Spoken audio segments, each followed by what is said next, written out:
to play as well as you played the past few games against a team like that? I don't know. I think just from the start, the shots didn't go down for us, and I think at one point we were like 3 for 14.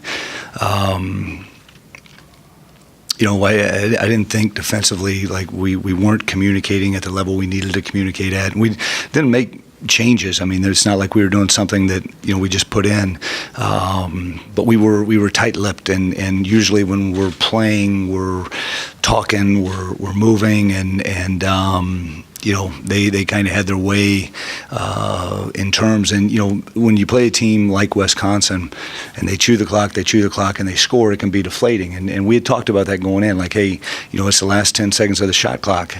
They're going to score. They're very, very good offensively. But then we got to pick it up and we got to go back down. And we couldn't get that juice going about us.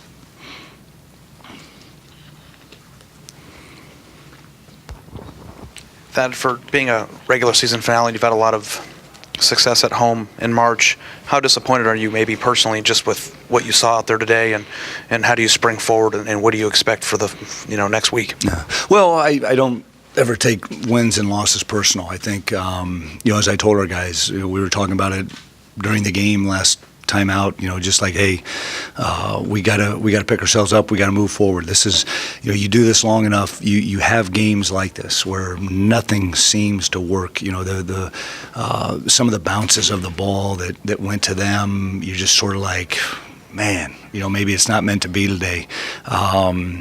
But we're going into a situation now where we're going into tournaments where you lose and you go home. And, as I told them, we'll figure out a lot about ourselves Thursday night and see how we show up. And, it's one of those things. It is what it is. The seniors combined for 16 today, 16 points, and D'Angelo outscored him by himself. Did you get a sense after the game, how what I guess their mentality is moving into the postseason? I didn't. I did most of it. I did all the talking.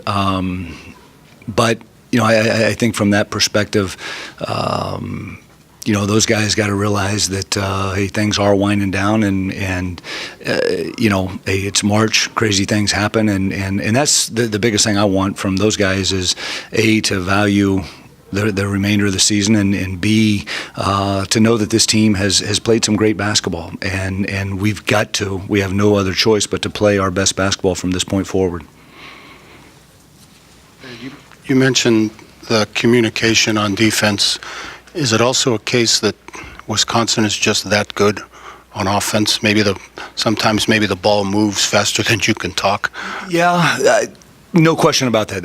They had a lot to do with that, and as I told the coaches, they kind of got what we had a few years ago in terms of just everybody's connected out there, and there's a lot of skill at all positions, and they know where they need to go at certain times, and I think that's something that they obviously played very well today, and we could never get them under control in terms of what we were trying to do defensively and establish our gaps and pressure the ball, that sort of thing. The other thing,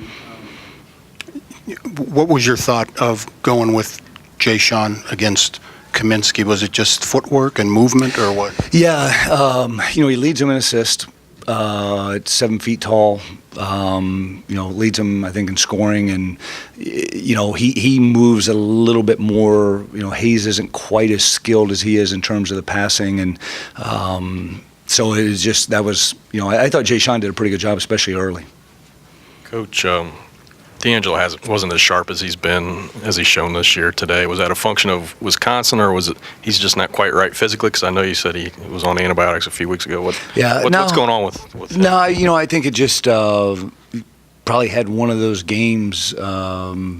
Just in terms of being young, and you hate to see him finally have a bad game, and not that he had a bad game, but I agree, he wasn't as sharp in terms of his passing and knowing who he was throwing it to and those types of things. In the second half, he did make that run and got it, I think, to 7 at one point, and then it got away again. Was that Wisconsin, a veteran team, putting the foot on the gas, and you couldn't keep up. Where did it get away at that point when you kind of did get back into the game? Yeah, we cut it to 7, and they made some big time plays, some rebound putbacks, that sort of thing, and we just weren't able to sustain what we needed to in terms of offense. We had some good looks that didn't go down for us, and I told them we cut it to 7. I'm like, all right, we're back. We got our team back here. This is my team, and but they just sort of took it to another level with the execution. Obviously, this is D'Angelo's first go-around in the tournament play in March at this point. What do you have to do with him? Do you say anything to him to prep him for what's ahead? Well, I mean, I think he'll be fine. The guy's won 2 high school national championships before he got here. He knows, I think, what's at stake, and he'll be ready to go. At the end of the game, the fans were chanting one more year, and you smiled a little bit. Do you have any reaction to just hearing that and what he might be thinking? No, I didn't hear him chanting one more year. If I would have, I'd have been yelling it too. But no, I think that's something we'll deal with at the conclusion of when it's finally over. Thad, does it put you behind the 8 ball at all when your best option to defend a 7-foot veteran player of the year is a 6'4" freshman? Yeah, it does a little bit. Yeah, but I will say this: if I had to choose a freshman, I would want it to be Jay Tate to do that. There's no doubt about that. But that's kind of the beauty of him being a great player. There's no question about it. And I mean, you talked about maybe being a little tight-lipped and not talking as much as you usually do. On senior day, you have some veteran guys out there. Is that frustrating at all? That I mean, sometimes young guys maybe in a big game they get a little tight or whatever. I mean, you had some veterans out there. Is that frustrating all that maybe that's how it played out? Yeah, I mean, obviously I want to go home and take a look at it, but I don't know. I don't know if we were – I don't think we were nervous. I mean, honestly, God, we had maybe the greatest practice I've ever had in March yesterday, and actually went home and slept pretty well and saying, I think we're going to play, but for whatever reason it didn't happen.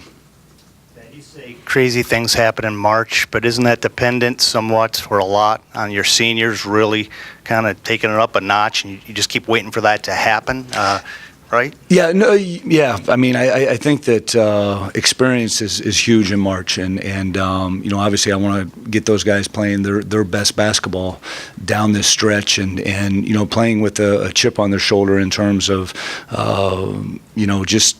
We've had great success in the Big Ten tournament over our years here. We've had great success in the NCAA tournament. I think from that perspective, those guys they can't go 6 for 26 combined, and we need them playing. Okay. All right, thanks guys.